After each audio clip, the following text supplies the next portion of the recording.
शेतीच्या वादातून सख्ख्या भावाचा खून, आरोपी भावाला पोलिसांनी घेतले ताब्यात।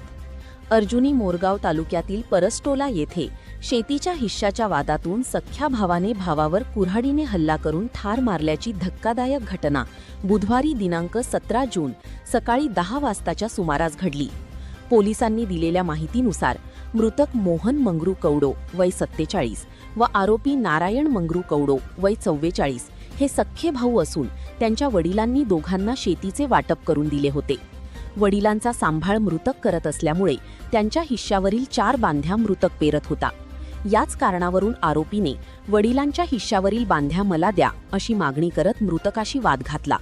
वाद वाढल्याने आरोपी नारायण कवडो यांनी मोहन कवडो यांच्या दोन्ही पायांवर कुऱ्हाडीने वार करून त्यांना गंभीर जखमी केले। या हल्ल्यात त्यांचा मृत्यू झाला।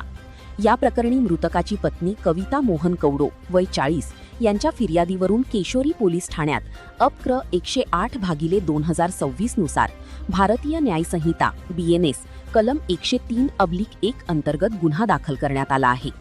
आरोपीला पोलिसांनी ताब्यात घेतले असून पुढील तपास पोलीस निरीक्षक मंगेश काळे करीत आहेत। ही घटना परिसरात खळबळ उडवणारी ठरली असून पोलिसांकडून पुढील तपास सुरू आहे।